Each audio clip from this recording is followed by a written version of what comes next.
Mesdames, Messieurs, merci de vous joindre à nous dans cette nouvelle session d'information sur Moto TV. Un seul titre à la une ce soir.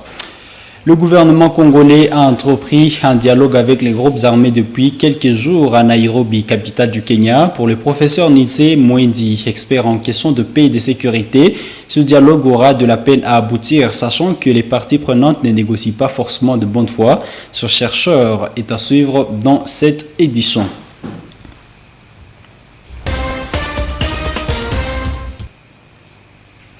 Des incidents impliquant les chauffeurs s'apprenant aux policiers de roulage deviennent récurrents à Butembo. Le cas le plus récent est celui qui s'est déroulé le matin de ce jeudi au centre-ville de Butembo, lequel pousse le commandant ville de la police à sortir de ce silence. Le commissaire supérieur principal Polongoma appelle les conducteurs des engins roulants au respect de la loi et de ceux qui sont censés la faire respecter. Je vous convie de le suivre dans ce propos recueilli par Croyante Viamba et Luciana Moussivirwa. Hier, par exemple, sur la route de Muchanga, on a arrêté une moto sans document de bord. Le policier a fait son travail. Pour qu'un engin soit mis sur la voie publique, il y a des documents qu'on demande. On ne peut pas sortir de la voie publique sans document, sans même carte rose, sans rien, même contrôle technique, aucun document. Le policier qui fait son travail, qui amène à la PCR. Il y a un monsieur qui habite Muchanga, bien sûr, qui est allé acheter même une machette pour venir seulement s'attaquer aux policiers. Et là, je ne me laisserai pas faire. J'ai demandé à mes services de rechercher la personne. Doit être déféré à l'autorité militaire pour subir la rigueur de la loi. Et si les policiers ont arrêté cet engin et qu'il est en règle, les policiers seront arrêtés. Pour le cas de ce matin, il y a l'agent de police de deuxième classe à Soula. Ils ont quand même arrêté un véhicule. Voulant demander les pièces. La personne a refusé. L'agent qui entre, il enlève les policiers pour la mener au niveau du parking, là, sous beaucoup de taximens, et inciter la masse à tabasser la pauvre PPF à Soula. Une personne qui était dans son poste de service, de manière légale, on doit l'enlever parce qu'elle est policière. Cette personne doit être poursuivie. La personne a refusé de présenter même le document de bord. Je sais qu'il n'en avait pas. Il est allé avec Atsula et Atsula a été lynché par certains taximens. Moi, ce que je veux, c'est la collaboration. Je ne veux pas à tout moment arrêter la population. Non, je ne suis pas là. Mais s'il y a un problème, nous devons collaborer.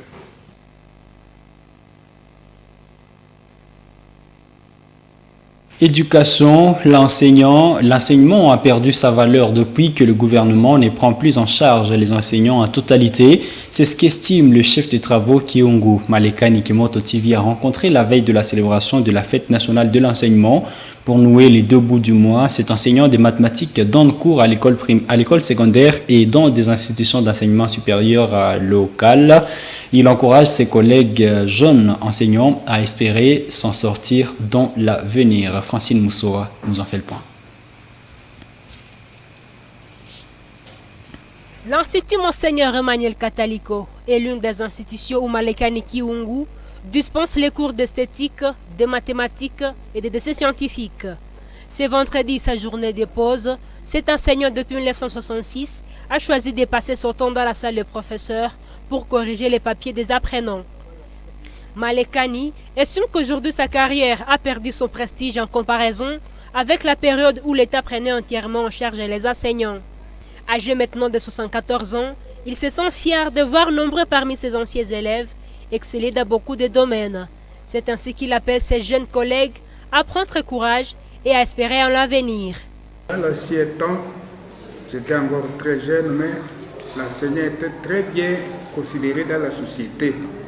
il était bien rémunéré. C'est une des raisons pour lesquelles j'avais décidé de continuer mes études jusqu'à terminer les humanités, même l'université. Mais au fur et à mesure que nous avançons, l'économie est en train de se dégrader. Alors les revenus diminuent et la considération de l'enseignant diminue aussi. Si bien que dans la société, il n'a plus la place qu'il occupait à ce moment. C'est difficilement d'ailleurs qu'il parvient à se maintenir dans la société comme les autres. Sinon, on tend à l'oublier. Heureusement que le métier d'enseignant est quand même reconnaissant. Nos anciens élèves qui ont terminé, qui sont professeurs comme nous, d'autres sont même médecins, des docteurs, ce sont eux qui nous reconnaissent. Ils reconnaissent le travail, le service que nous leur avons rendu. Alors, grâce à eux, nous parvenons à tenir le coup. Nous avons foi à la suite. Nous espérons que Dieu va nous récompenser. Appelé par ses collègues doyens, Malekani a un courage exceptionnel et il est motivateur. Siviri, son collègue depuis près de 10 ans, l'admire et ne s'empêche pas de l'avier. Un vieux papa très courageux, inlassable, toujours prêt à servir et qui sert de bon cœur. J'ai souvent demandé à Dieu de m'accorder cette grâce-là, d'arriver à son âge pendant que je suis en train de servir de la même manière dont il sert. Les élèves de Malekani l'apprécient pour ses méthodes d'enseigner qui motivent les élèves à suivre les cours du début jusqu'à la fin. C'est le cas de Bénédicte de la 4e année Humanité scientifique. Méthodologie, il n'aime pas des élèves qui sont concentrés ailleurs. Il aime des élèves qui les suivent. La matière dans sa tête, vraiment il est exceptionnel. Père de 10 enfants, le chef des travaux Malekani est fier que parmi ses enfants, il y a des enseignants comme lui. Il a fait ses études à l'Institut supérieur pédagogique ISP Bukavu. Dialogue entre le gouvernement congolais et les groupes armés à Nairobi. Le gouvernement congolais devrait se servir de l'expérience de l'échec des dialogues précédents avant de réunir ces groupes négatifs. Ainsi conseille le professeur Nissé Mwendi Nzereka, spécialiste en relations internationales et chercheur en questions de sécurité et de la paix, qui ajoute que ces pourparlers sont facilités par des pays qui alimentent ces groupes en armement. Voilà qui justifie que ce dialogue n'a aucune chance d'aboutir aux résultats escomptés. Suivez cet entretien de Prof Mwendi avec Mwanampenzi Manzekele. Prof, Nissé Nzereka, bonjour. Bonjour.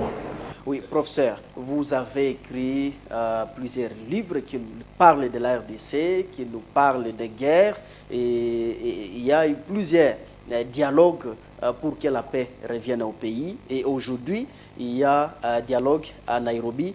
Professeur, la RDC a-t-elle raison de négocier avec les rebelles qui sécurisent la RDC? Non.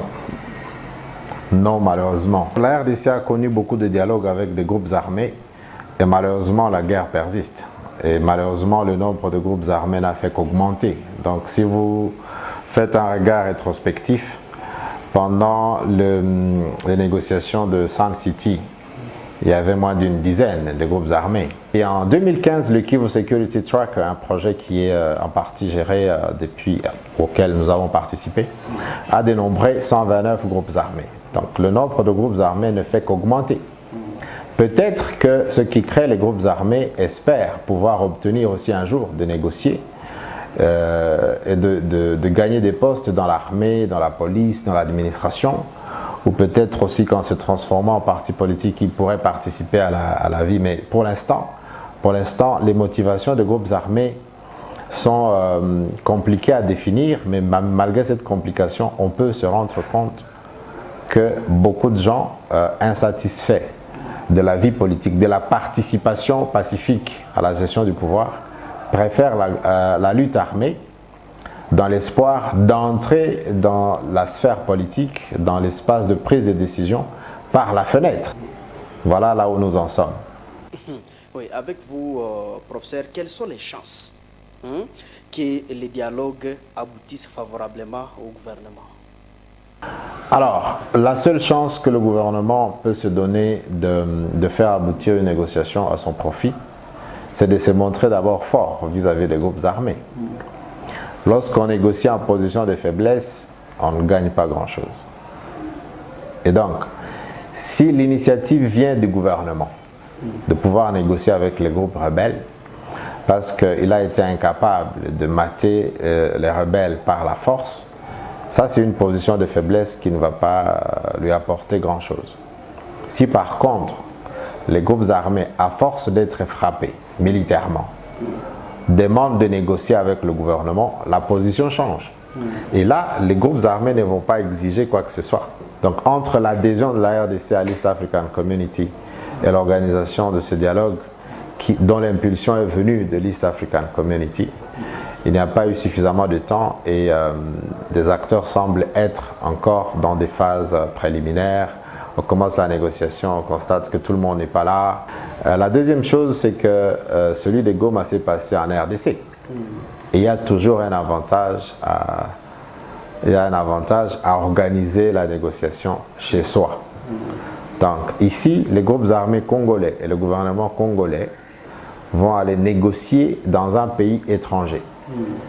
Il faut que ce pays étranger soit suffisamment neutre ou qu'il soit suffisamment du côté du gouvernement congolais.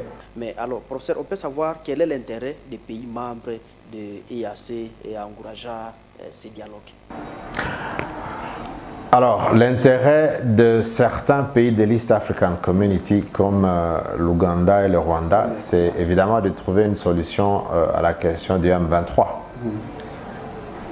qu'ils ont soutenu et qu'ils ont hébergé après sa défaite en RDC.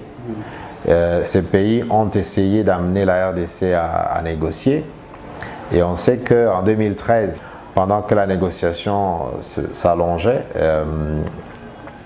le M23 a perdu de son pouvoir de négociation avec toute cette pression qui s'exerçait sur son soutien le plus direct, le Rwanda, parce qu'il y a beaucoup de partenaires du Rwanda qui ont rompu la coopération, qui ont rompu certains financements destinés au Rwanda.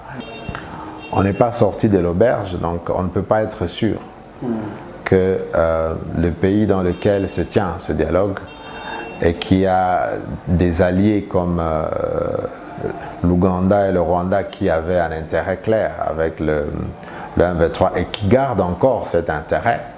On comprend qu'ils aient influencé d'ailleurs l'East African Community pour demander à Félix Tshisekedi de négocier, tout en lui promettant de mettre en place une force internationale pour gérer militairement les questions de la RDC. Et donc la RDC doit être consciente de ça en allant négocier. Professeur, nous sommes à la fin de notre émission, mais je rappelle aux téléspectateurs que vous êtes l'auteur du livre « Le déterminant de la paix et la guerre au Congo, au Zaïre ». Nous vous disons merci de nous avoir accueillis dans votre bureau. Oui, chers téléspectateurs de la Moto TV, nous vous disons merci. Au revoir. Parlons de sport sans transition. L'Université de l'Assomption au Congo a livré un match amical de basketball à Béni face à l'Université chrétienne bilingue du Congo UCBC. Ce match qui s'est joué à Béni au stade de l'UCBC a été remporté par les visiteurs de l'UAC sur un score de 54 paniers contre 46. Suivez ce reportage de Sami Wainda rendu par Grace Kakoko. Il est 15h30 lorsque la partie commence ici au stade de basketball de l'Université chrétienne bilingue du Congo UCBC. Devant ce public, les deux équipes se sont lancées l'une à l'assaut de l'autre pour tenter de marquer le premier point. De vert blanc vêtu, c'est l'équipe de l'Université de l'Assomption au Congo UAC qui s'adjuge le premier panier au détriment des Sonotes, bien que dominateur dans ce match apprenant disputé. Au bout du sifflet final, c'est l'UAC qui l'emporte par un écart de 4 points, à savoir 50 à 46.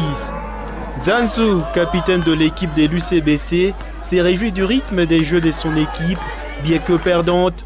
L'adversaire du jour aura permis à son équipe de jauger son niveau.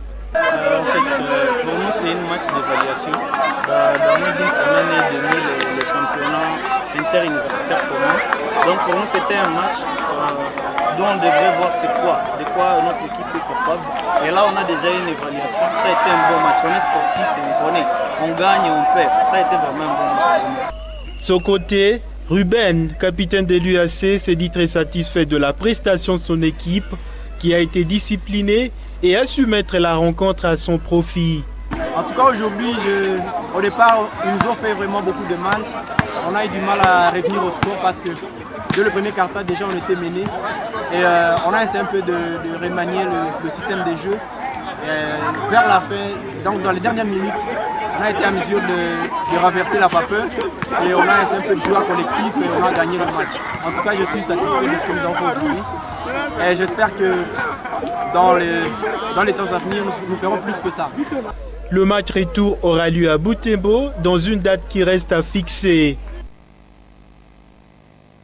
Mesdames et messieurs, permettez-nous de revenir à cet élément. Le monde célèbre ce vendredi 29 avril la journée internationale de la danse. Cette journée a été instituée dans l'objectif de briser toutes les barrières politiques, culturelles et ethniques pour rassembler l'humanité tout entière en amitié et en paix autour de la danse. À l'occasion de cette journée dédiée à la danse, Moto TV s'est intéressé aux différents rôles que joue la danse dans la vie de l'homme. En croire le père Claude Vendobé-Koumoua, un artiste et musicien, note que la danse, au-delà de rassembler l'humanité, reste aussi thérapeutique. Reportage de Monampenzi Manzekele et Kras Kaniki. Dans son rôle thérapeutique, le père Claude explique que la danse est un remède pour le corps humain. Cet artiste et musicien ajoute que celle-ci peut aussi jouer un rôle éducatif au sein de la communauté. En fait, la danse joue plusieurs rôles.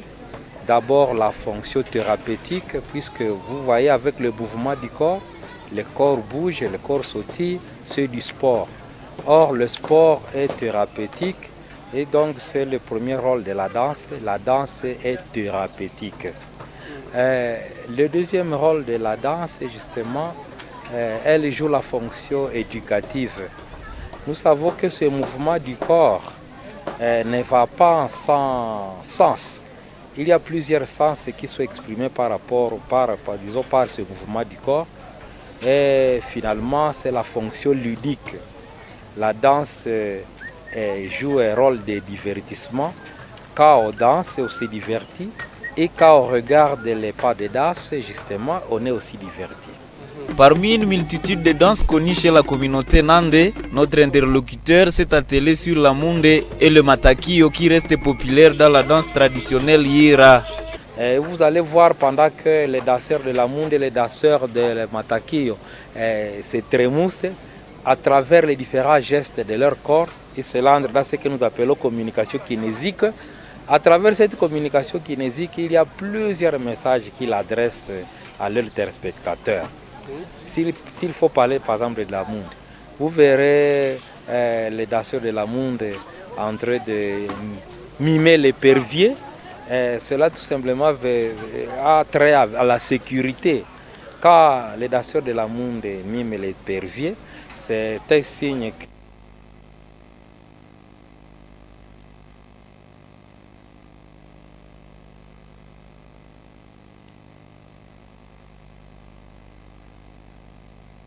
voilà, comprenez ces désagréments. Mesdames, Messieurs, c'est par ici que nous bouclons cette édition du journal. Merci à vous de l'avoir regardé. Au revoir.